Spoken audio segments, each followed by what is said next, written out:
مومن بندوں کو اللہ تعالیٰ دنیا میں بھی دیتا ہے اور آخرت میں بھی دیتا ہے، اور یہ ان کے لیے بہت اعزاز کی بات ہے. اور آخرت کے رزق کو رزقا حسنا کہا گیا. والذین ہاجروا فی سبیل اللہ ثم قتلوا او ماتوا لیرزقنہم اللہ رزقا حسنا وان اللہ لہو خیر الرازقین. اور جن لوگوں نے اللہ کے راستے میں وطن چھوڑا پھر قتل کر دیے گئے یا مر گئے، یقیناً اللہ انہیں ضرور رزق دے گا، اچھا رزق. دنیا میں رہے، ہجرت کر کے کہیں گئے، وہاں بھی مل جائے گا، اور اگر مر کے اللہ کے پاس چلے گئے، شہید ہو گئے، تو جنت میں بھی رزق ہے ان کے لیے. بے شک اللہ ہی یقیناً سب رزق دینے والوں سے بہترین ہے. رزق کے معاملے میں بندوں کی ذمہ داری کیا ہے؟ نمبر 1، اللہ پر بھروسہ کریں، توکل کریں. رسول اللہ صلی اللہ علیہ وسلم نے فرمایا اگر تم اللہ پر اس طرح توکل کرو جس طرح حق ہے تو وہ تمہیں اس طرح سے روزی دے جیسے وہ پرندوں کو دیتا ہے. صبح کو وہ بھوکے اٹھتے ہیں اور شام کو پیٹ بھرے ہوئے آتے ہیں. اللہ سبحانہ وتعالیٰ تو ماں کے پیٹ میں بھی رزق دیتا ہے، جب ماں خود بھی نہیں کھلا سکتی بچے کو، اس نے وہاں بھی انتظام کیا. پیدا ہوتے ہی اس کے سینے میں دودھ اتار دیا، اللہ نے رزق کا اہتمام کیا. اور پھر جو انسان بڑا ہوتا جاتا ہے، ضروریات مختلف ہوتی جاتی، اس کے مطابق اس کو رزق ملتا چلا جاتا ہے. ابو ذر غفاری کہتے ہیں نبی صلی اللہ علیہ وسلم اپنے رب تبارک و تعالیٰ سے روایت کرتے ہیں، اللہ تعالیٰ فرماتا ہے اے میرے بندو تم سب گمراہ ہو سوائے اس کے جسے میں ہدایت دوں، بس تم مجھ سے ہدایت مانگو کیونکہ یہ بھی رزق ہے نا، میں تمہیں ہدایت دوں گا. اے میرے بندو تم سب بھوکے ہو سوائے اس کے جسے میں کھلاؤں، تم مجھ سے کھانا مانگو میں تمہیں کھلاؤں گا. اے میرے بندو تم سب برہنہ ہو سوائے اس کے جسے میں لباس دوں، تم مجھ سے لباس مانگو میں تمہیں لباس پہناؤں گا. یعنی یہ بیسک نیڈز ہے انسان کی، جن میں نمبر 1 ہدایت ہے، اور پھر اس کے بعد کھانا اور کپڑا. یہ انسان کی بیسک نیڈز میں سے ہے. لہذا ان نیڈز کے لیے بھی انسان کو اللہ سبحانہ تعالیٰ کی طرف رجوع کرنا چاہیے. اور جب انسان اللہ سے مانگ کر کوشش کرتا ہے تو پھر اس کو اطمینان بھی ہو جاتا ہے جتنا بھی اللہ تعالیٰ دیتا ہے. اور اس اطمینان کو قناعت کہتے ہیں کہ انسان اللہ کے دیے پر راضی ہوتا ہے، اور اس قناعت سے اطمینان نصیب ہوتا ہے. پھر یعنی جب انسان کے اندر قناعت ہوتی ہے کہ جو اللہ نے مجھے دیا میں راضی ہوں، اس پر میں خوش ہوں جتنا بھی میرے پاس ہے، کیونکہ انسان اپنے سے کم والوں کو دیکھتا ہے نا تو خوش ہوتا ہے. اور خوشی کا معیار بھی یہی ہے، انسان اگر اپنے سے اوپر والے کو دیکھے گا تو کبھی خوش نہیں ہوگا. لیکن مشکل یہ ہے کہ انسان سب کچھ بھی لے کے خوش کیوں نہیں آج، کیونکہ انسان صرف ضرورت کا نہیں چاہتا. ضرورت پوری ہو جاتی ہے تو راحت چاہتا ہے، یعنی کہ کمفرٹیبل لائف ملے. جب کمفرٹیبل لائف مل جاتی ہے تو پھر عیش و عشرت چاہتا ہے کہ مجھے لگژریس لائف ملے. لہذا اس کی تو پھر کوئی حد ہی نہیں ہے نا. تو انسان کبھی بھی مطمئن نہیں ہوتا، کبھی بھی سکون نہیں پاتا. اس لیے انسان کو چاہیے کہ وہ اللہ سے مانگے، جو کچھ ہے اس پر راضی رہے، اور پھر اس کا دل دولت مند ہو. غنا وہ نہیں ہے، دولت مندی وہ نہیں ہے جو بینک بیلنس سے یا بہت ساری سونے چاندی کے ڈھیر سے آپ دولت مند ہوتے ہیں. اصل دولت مند وہ ہے جس کا دل دولت مند ہے، کہ جو اس بات پہ راضی ہے کہ اللہ نے مجھے بہت کچھ دیا ہے. یعنی کثرت سے دولت مندی نہیں ہوتی، بلکہ اس کے مقابلے میں قناعت سے دولت مندی ہوتی ہے. حقیقت یہ ہے کہ دنیا کی زندگی میں جتنی بھی چیزیں ہیں، یا تو یہ انسان کو اپنے کنٹرول میں کر لیتی ہیں یا انسان ان کو اپنے استعمال میں لے آتا ہے.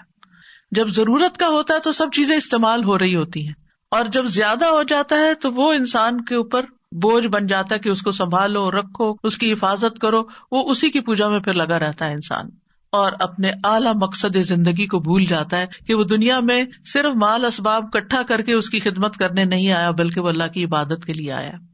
تو اس لیے بہت ضروری ہے کہ انسان حرص سے بچے، کیونکہ حرص کا نقصان ہے. رسول اللہ صلی اللہ علیہ وسلم نے فرمایا 2 بھوکے بھیڑیے اگر بکریوں کے ریوڑ میں چھوڑ دیے جائیں تو اتنا نقصان نہیں دیتے جتنا کسی انسان کا مال کے لیے حریص ہو جانا، لالچی ہو جانا. اور وہ کیا ہوتا ہے کہ انسان جو ملا ہے اس پہ راضی نہیں، بس اس سے زیادہ حاصل کرنے کی کوشش میں، اور زیادہ اور زیادہ، حتیٰ کہ مر ہی جاتا ہے، دنیا سے ہی چلا جاتا ہے انسان. اور اللہ کو دکھانے کے لیے کچھ نہیں ہوتا اس کے پاس، نہ کوئی عبادت، نہ کوئی خدمت، نہ کچھ. تو اس لیے انسان کو حرص سے اور لالچ سے بچنا چاہیے. اس کے اندر غنا ہونا چاہیے، شکر گزاری ہونی چاہیے، اور یہ شکر گزاری ہی انسان کی سعادت کی علامت ہوتی ہے. خوش قسمت ترین انسان وہ ہے، کامیاب ترین انسان وہ ہے کہ جس کے پاس ضرورت کا ہے اور وہ اس پر راضی بھی ہے. حدیث میں آتا ہے اس شخص نے فلاح پائی جس نے اطاعت کی اور اس کو بقدر ضرورت رزق مل گیا. اور اللہ نے اس کو جو کچھ دیا اس پر اس کو قناعت کی توفیق مل گئی، وہ خوش ہے اس پر جتنا ہے اس کے پاس. تو گویا دنیا میں بھی کامیابی کا راز زیادہ ہونے میں نہیں ہے کہ زیادہ ہو، بلکہ قناعت میں ہے، کیونکہ چاہت کی تو کوئی حد ہی نہیں نا. انسان کی چاہت تو لامتناہی ہے، ان لمیٹڈ ہے. جتنا اس کو مل جائے گا وہ کہے گا اس سے اور ہو، اس سے اور ہو. انسان کا پیٹ تو کبھی بھرنے والا نہیں. اس لیے انسان اپنی ساری کوششوں کا مرکز صرف دنیا کمانے میں نہ لگا دے، بلکہ اپنی آخرت کے لیے بھی فکر کرے، اور صرف جسمانی زندگی نہیں، روحانی زندگی بھی گزارے، اپنی روح کا حق بھی ادا کرے، انسانوں کا حق بھی دینے والا ہو. مطلب ضرورت کا سامان وہ ہوتا ہے کہ جس میں انسان کی کوئی ضرورت اٹکے نہ، یعنی اس کے پاس اتنا ہو کہ اپنی بیسک ساری نیڈز جو ہے وہ کسی کی مدد کے بغیر خود پوری کر سکے، اور اس کے لیے انسان محنت کرے، کوشش کرے. تو بہرحال رزق کا مالک اللہ ہے اور انسانوں کے پاس کچھ نہیں. اگر کوئی یہ سمجھتا ہے کہ کوئی انسان اس کے رزق کا مالک اور وہ اس کا رزق روک دے گا تو وہ غلط فہمی کا شکار ہے. اس لیے انسان کو رزق کے معاملے میں اللہ تعالیٰ سے دعا کرنی چاہیے، کوشش اور محنت کرنی چاہیے، جو ملا ہے اس پہ راضی ہونا چاہیے، مخلوق کی طرف نہیں دیکھنا چاہیے کہ ان کے پاس کیا ہے اور وہ مجھے کیوں نہیں ملتا، اور حسد نہیں کرنا چاہیے کسی سے. اور جب مانگے تو پورے یقین کے ساتھ مانگے، اور جب انسان اللہ کا تقوی اختیار کرتا ہے تو اللہ اس کو وہاں سے رزق دیتا ہے جہاں سے اس نے سوچا بھی نہیں ہوتا. وَيَرْزُقْهُ مِنْ حَيْثُ لَا يَحْتَسِبُ وَمَن يَتَوَكَّلْ عَلَى اللَّهِ فَهُوَ حَسْبُهُ، وہ اسے وہاں سے رزق دے گا جہاں سے وہ گمان نہیں کرتا. جو اللہ پہ بھروسہ کرے وہ اس کو کافی ہو جائے گا. ان اللہ بالغ امرہ قد جعل اللہ لکل شیء قدرا، بے شک اللہ اپنا کام پورا کرنے والا ہے، یقیناً اللہ نے ہر چیز کے لیے ایک وقت، ایک اندازہ مقرر کر رکھا ہے. تو بہرحال ہم میں سے ہر ایک کا رزق مقرر بھی ہے. ماں کے پیٹ میں بچے کا رزق لکھا جاتا ہے، اور جو مقدر میں ہے وہ رزق ملے گا، بس طریقے حلال اختیار کریں، اسی چیز کو حرام سے نہیں. یعنی مثلاً ایک چیز کو پانے کے لیے 2 دروازے جاتے ہیں، اور آپ کو کسی ایک کا انتخاب کرنا ہے اور اس میں داخل ہو کر وہاں تک پہنچنا، یعنی دونوں کوریڈور جو ہیں ایک جگہ پہ جا کے ملتے ہیں. اب آپ دائیں طرف سے جاتے ہیں یا بائیں، یہ آپ کی چوائس ہے. آپ حلال طریقہ اختیار کرتے ہیں یا حرام، یہ آپ کی چوائس ہے. محنت تو دونوں میں کرنی پڑتی ہے، حرام میں بھی محنت کرنی پڑتی ہے اور حلال کے لیے بھی محنت کرنی پڑتی ہے. لہٰذا انسان کو چاہیے کہ جلد بازی نہ کرے اور حلال طریقے سے ہی رزق کو حاصل کرے. اور پھر آپ دیکھیے کہ زمین میں چلنے پھرنے اور کوشش کرنے اور محنت کرنے کا حکم دیا گیا ہے. سورۃ الملک روز آپ پڑھتے ہیں، اللہ تعالیٰ فرماتے ہیں هو الذی جعل لکم الارض ذلولا فامشوا فی مناکبها وکلوا من رزقہ والیہ النشور. وہی ہے جس نے تمہارے لیے زمین کو تابع کر دیا، سو اس کے کندھوں پہ چلو، نکلو، کام کرو اور اس کے دیے ہوئے میں سے کھاؤ، اور اسی کی طرف دوبارہ اٹھ کے جانا ہے. یعنی مرنے کو نہ بھولو، آخرت کی تیاری نہ بھولو، یعنی دنیا میں لگ کے اپنی آخرت کو نہ بھولو. انبیاء بھی رزق کی تلاش میں جاتے تھے.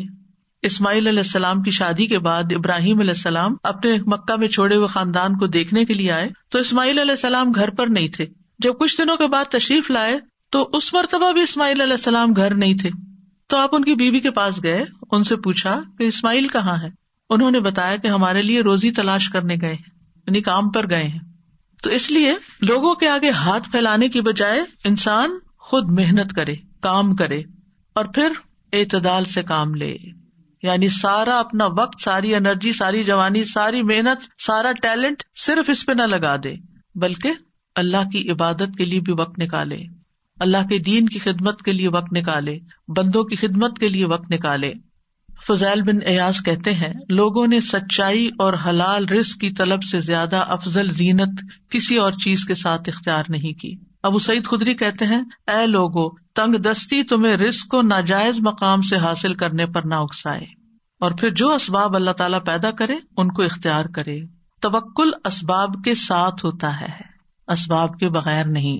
اور پھر یہ بھی یاد رکھیے کہ انسان کے پاس جو اللہ نے دیا ہے اس پر راضی ہونا اللہ کو پسند ہے، جبکہ زیادہ کا مل جانا اللہ کی رضامندی کی علامت نہیں.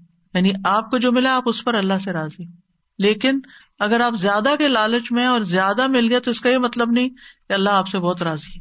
تو رضی اللہ عنہم ورضوا عنہ، اللہ کی رضا کس میں ہے اور آپ کی رضامندی کس میں ہونی چاہیے، یہ جاننا بھی بڑا ضروری ہے.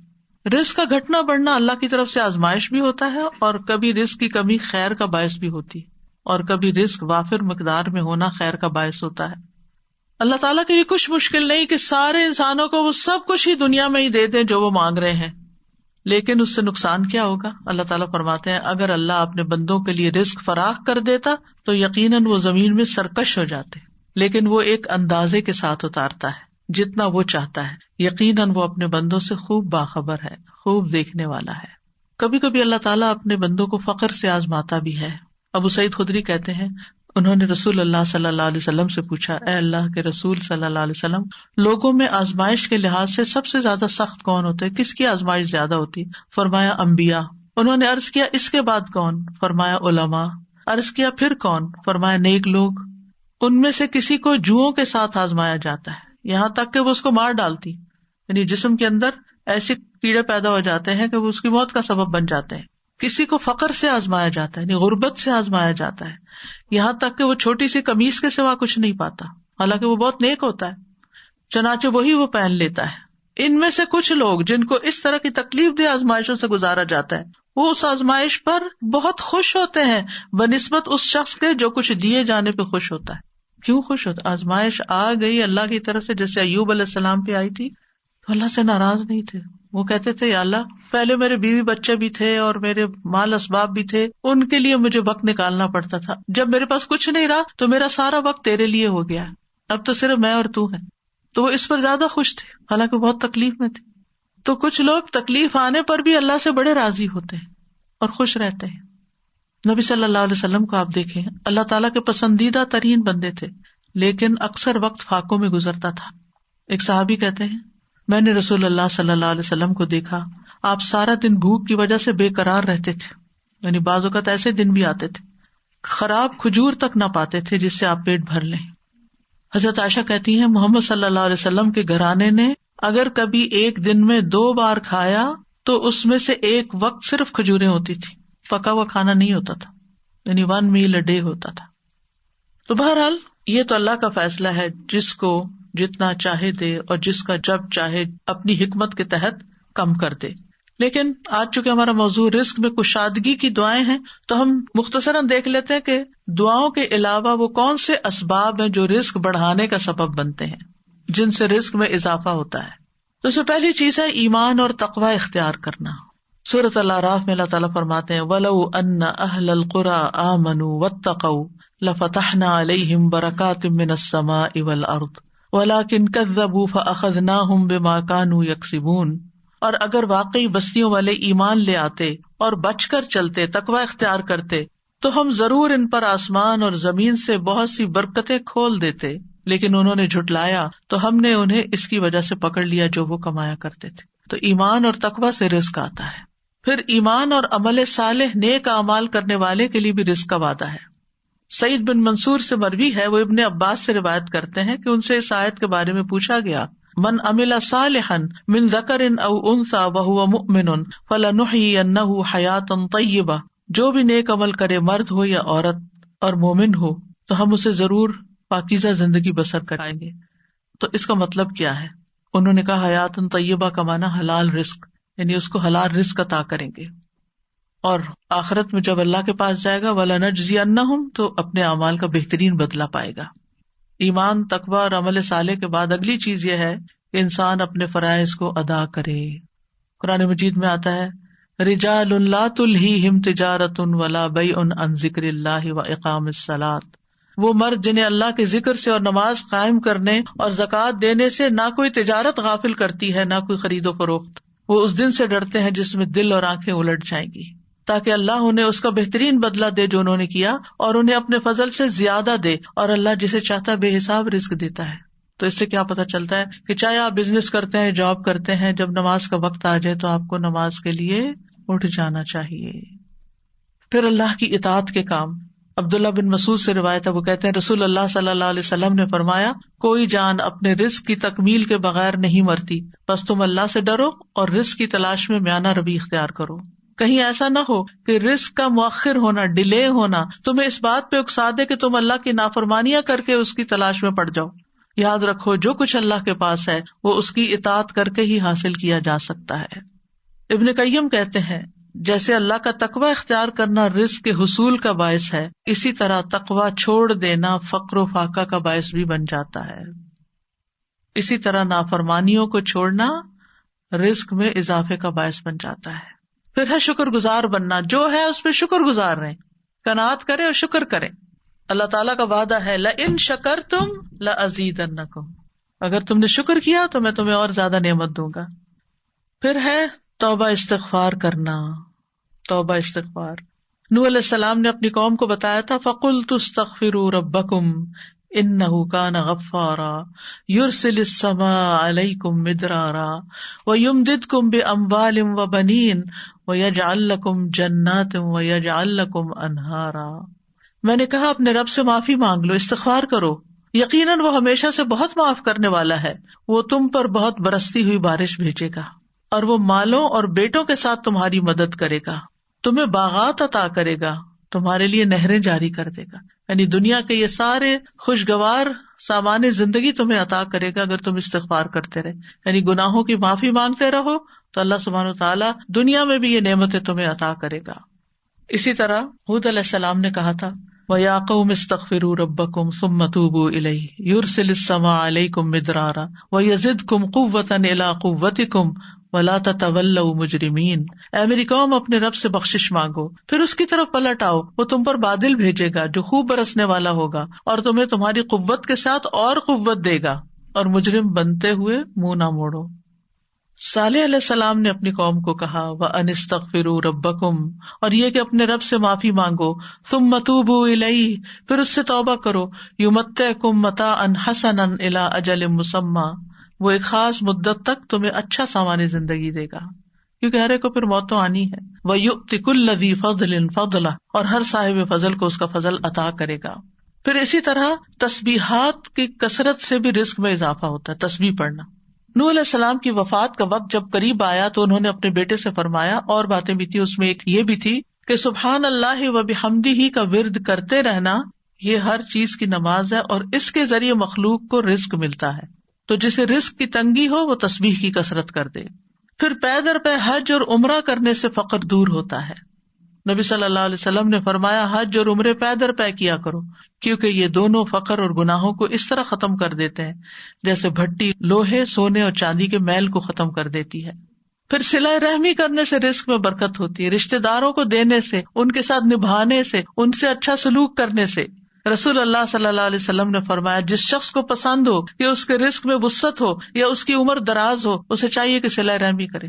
پھر دوسروں پر خرچ کرنے سے فرمایا وما انفقتم من شیء فهو يخلفه وهو خیر الرازقین، اور جو بھی تم خرچ کرتے ہو اللہ اس کی جگہ تمہیں اور دے دیتا ہے، اور وہی سب سے بہتر رازق ہے. رسول اللہ صلی اللہ علیہ وسلم نے فرمایا کہ اللہ تعالیٰ فرماتے ہیں کہ ابن آدم انفق علیک، تم خرچ کرو میں تم پہ اور خرچ کروں گا، تم دینے والے بنو تمہیں اور دوں گا. پھر کمزور لوگوں کا خیال رکھنے کی وجہ سے رزق کا ملنا، یعنی جو اپنے لیے خود نہیں کما سکتے، بیمار ہیں، معذور ہیں، زیادہ عمر کے ہیں، یا کوئی بھی ریزن ہے، رسول اللہ صلی اللہ علیہ وسلم نے فرمایا میرے لیے ضعفاء اور کمزور لوگوں کو تلاش کرو، کیونکہ تم لوگ اپنے کمزور لوگوں ہی کے ذریعے سے رزق دیے جاتے ہو اور مدد کیے جاتے ہو. یعنی تم کمزوروں پہ خرچ کرو گے تو اللہ تمہاری مدد کرے گا. پھر طالب علم پر خرچ کرنا. انس بن مالک کہتے ہیں کہ نبی صلی اللہ علیہ وسلم کے زمانے میں 2 بھائی تھے، جن میں سے ایک تو نبی صلی اللہ علیہ وسلم کی خدمت میں آتا تھا، یعنی علم حاصل کرتا، دوسرا بھائی کماتا تھا. تو کمائی کرنے والے بھائی نے دوسرے بھائی کی شکایت نبی صلی اللہ علیہ وسلم سے کی کہ یہ کچھ کماتا نہیں ہے. آپ نے فرمایا شاید تم اسی کی وجہ سے رزق دیے جاتے ہو کہ یہ نبی صلی اللہ علیہ وسلم کی خدمت میں روز آتا ہے، پڑھتا پڑھاتا ہے، اور تم کام کرتے ہو، تو اس کا رزق بھی اللہ تمہارے ذریعے سے لا رہا ہے. پھر دن کے آغاز میں کام کرنا، ارلی مارننگ کام سٹارٹ کرنا. نبی صلی اللہ علیہ وسلم نے فرمایا اے اللہ میری امت کے لیے ان کی صبح میں برکت ڈال دے. تو جو لوگ صبح میں سوتے رہتے ہیں پھر وہ رزق سے محروم ہو جاتے ہیں، ان کے کاموں میں برکت نہیں ہوتی.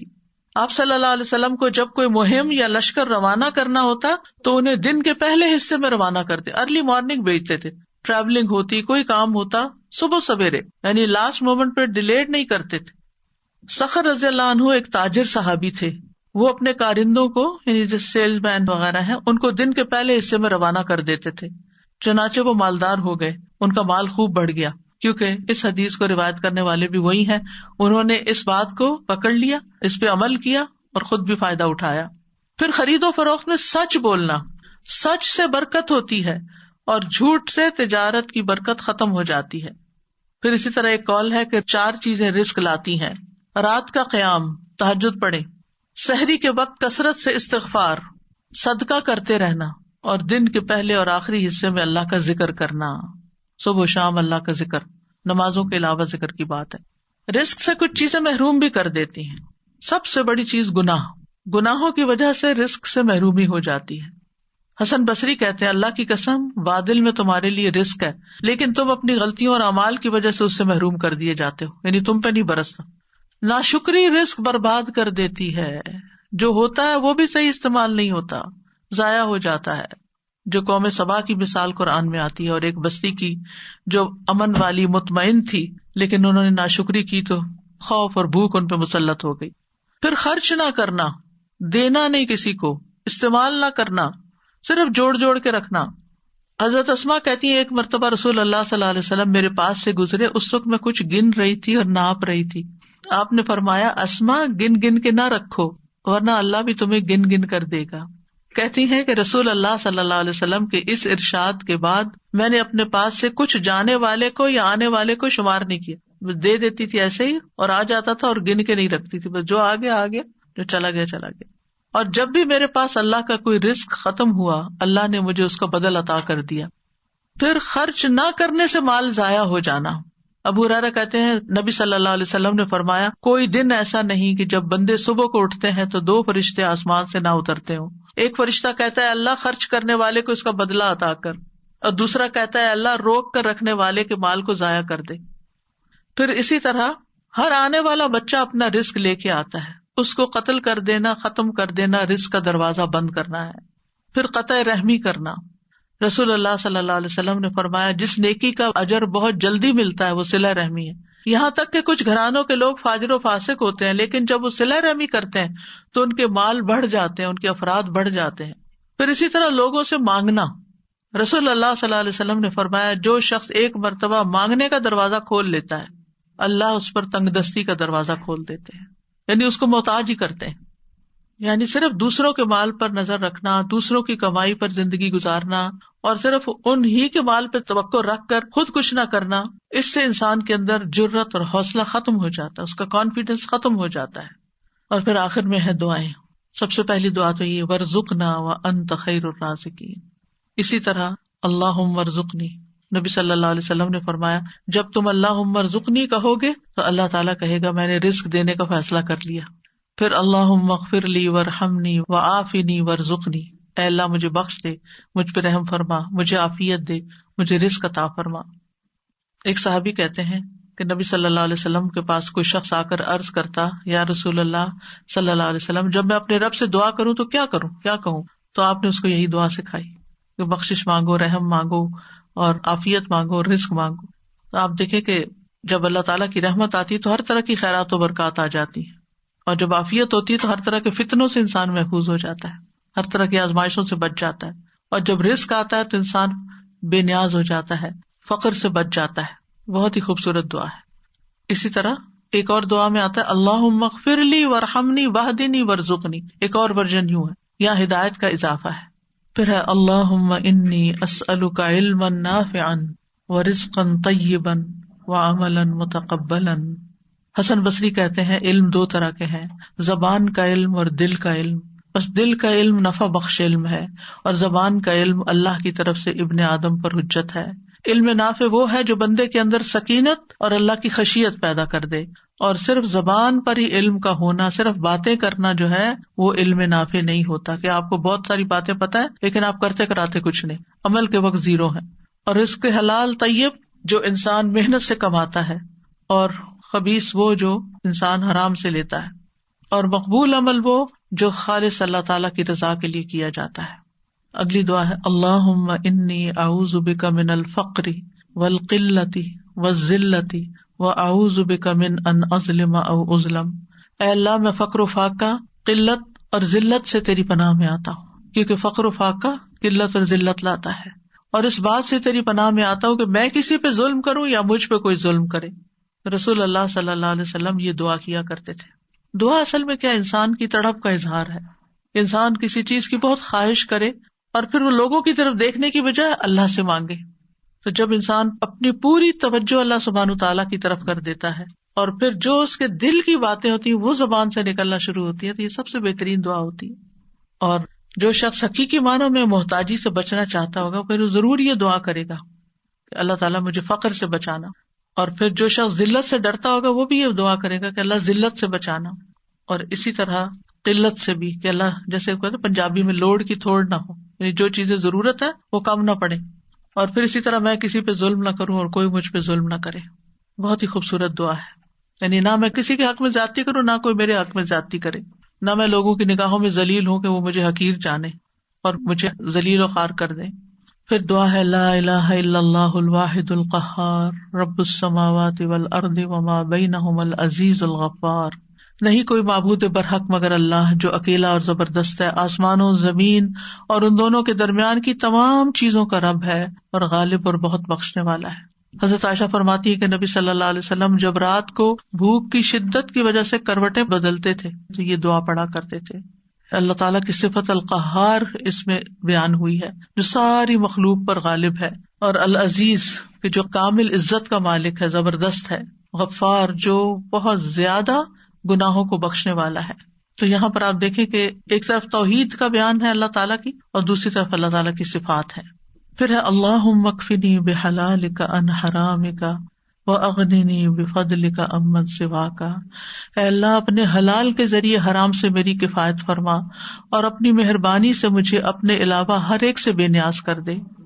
اصل میں مومن کا اعتقاد یہ ہے کہ رزق اللہ کے ہاتھ میں ہے, یہ ہمارا یقین ہونا چاہیے. وہی انسان کے لیے مقدر کرتا ہے, اور مومن اللہ سے ہی رزق حلال کا سوال کرتا ہے کہ انسان حلال کو اختیار کرنے کی طاقت کے باوجود اگر حرام کی طرف جاتا ہے زیادہ کے لیے یا اس کی خواہش ہے یا لالچ ہے تو وہ دعا کرے اللہم اکفنی بحلالک عن حرامک. اللہ جو حلال تو نے مجھے دیا ہے میرے لیے یہی کافی ہو جائے کہ میں حرام رستے اختیار کروں, یعنی حرام سے مجھے بچا لینا. وَأَغْنِنِي بِفَضْلِكَ عَمَّن سِوَاكَ, اور اپنے فضل سے غنی کر دے کہ مجھے کسی کے آگے ہاتھ نہ پھیلانے پڑے, اپنی ضرورت کے لیے کسی کا محتاج نہ ہونا پڑے. پھر ہے اللہم انی اعوذ بک من زوال نعمتک وتحول عافیتک وفجاءۃ نقمتک ومن جمیع سخطک. اے اللہ میں تیری پناہ چاہتا ہوں اس بات سے کہ دی ہوئی کوئی نعمت چھن جائے, یعنی جو میرے پاس ہے اس میں سے کچھ چلا جائے میرے ہاتھ سے, یہ ایسا نہ ہو. تیری دی ہوئی عافیت پلٹ جائے, یا اللہ ایسا نہ ہو. کوئی ناگہانی عذاب آ جائے, یا اللہ ایسا نہ ہو. اور تیرے تمام غصے سے تیری پناہ چاہتا ہوں. تو نعمتوں میں دین و دنیا دونوں کی نعمتیں شامل ہیں. اور تحول عافیت یعنی صحت کی حالت بیماری سے نہ بدل جائے کہیں, اور فجاءۃ نقمتک کہ اللہ تعالیٰ اچانک تیری پکڑنا آ جائے کہیں. پھر ہے ایک اور دعا اللہم بارک لنا فیہ وارزقنا منہ. رسول اللہ صلی اللہ علیہ وسلم نے فرمایا اللہ تعالیٰ جس کو بھی کھانا کھلائے تو وہ یوں دعا کرے اللہم بارک لنا فیہ وارزقنا خیرا منہ. اے اللہ ہمارے لیے اس کھانے میں برکت ڈال اور ہمیں اس سے بہتر کھانا عطا فرما. پھر ایک اور دعا ہے اللہم بارک لنا فی ثمرنا وبارک لنا فی مدینتنا وبارک لنا فی سائنا وبارک لنا فی مدنا. اے اللہ ہمارے لیے پھلوں میں برکت عطا فرما, ہمارے لیے ہمارے مدینہ میں برکت عطا فرما, اور ہمارے لیے ہمارے سا میں برکت عطا فرما, اور ہمارے لیے ہمارے مد میں برکت عطا فرما. پیمانے ہیں یہ دونوں کہ اللہ یہ ساری چیزوں میں برکت ہو. اور نبی صلی اللہ علیہ وسلم نے مدینہ کی برکت کے لیے دعا کی تھی. اور پھر آخر میں اللہم لک الحمد کلہ اللہم لا قابض لما بسطت ولا مقرب لما باعدت ولا مباعد لما قربت ولا معطی لما منعت ولا مانع لما اعطیت. اللہم ابسط علینا من برکاتک ورحمتک وفضلک ورزقک. اللہم انی اسألک النعیم المقیم الذی لا یحول ولا یزول. اللہم انی اسألک النعیم یوم العیلہ والامن یوم الحرب. اللہم اعوذ بک من سوء ما اعطیتنا وشر ما منعت منا. اے اللہ تیری ہی لیے ہر قسم کی تعریف ہے. اے اللہ جو تو پھیلا دے اسے کوئی سمیٹنے والا نہیں, جو تو دور کر دے اسے کوئی قریب کرنے والا نہیں, جسے تو نزدیک کر دے اسے کوئی دور کرنے والا نہیں, جسے تو عطا کر دے اسے کوئی روکنے والا نہیں, جس سے تو روک لے اسے کوئی دینے والا نہیں. اے اللہ ہم پر اپنی برکات, اپنی رحمت, اپنے فضل, اپنے رزق کو پھیلا دے. اے اللہ میں تجھ سے ایسی نعمتیں مانگتا ہوں جو ہمیشہ قائم رہے, نہ تیری اطاعت میں حائل ہو نہ زائل ہو. اے اللہ میں تجھ سے تنگی کے دن نعمت اور جنگ کے دن امن کا سوال کرتا ہوں. اے اللہ میں تیری پناہ میں آتا ہوں اس چیز کی برائی سے جو تو نے عطا کی, اور اس چیز کے شر سے جو تو نے ہم سے روک لی. بہت ہی خوبصورت دعا ہے, اللہ سبحانہ وتعالیٰ قبول فرمائے. اللہم انی اسألک فعل الخیرات وترک المنکرات وحب المساکین وان تغفر لی وترحمنی واذا اردت فتنة قوم فتوفنی غیر مفتون. اسألک حبک وحب من یحبک وحب عمل یقرب الی حبک. اللہ ہمیں ہر رزق کے ساتھ محبتوں کا رزق بھی عطا فرما.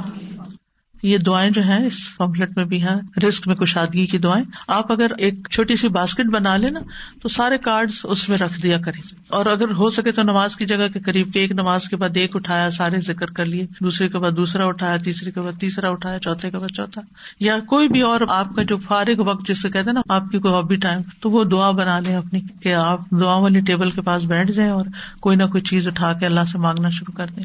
تو انشاءاللہ اللہ تعالیٰ ضرور سنے گا. دعاؤں سے دنیا اور آخرت دونوں کی خیر آتی ہے. اللہ تعالیٰ سے ہم ہر طرح کی خیر مانگتے ہیں. وآخر دعوانا ان الحمد للہ رب العالمین. سبحانک اللہم وبحمدک اشہد ان لا الہ الا انت استغفرک واتوب الیک. السلام علیکم ورحمۃ اللہ وبرکاتہ.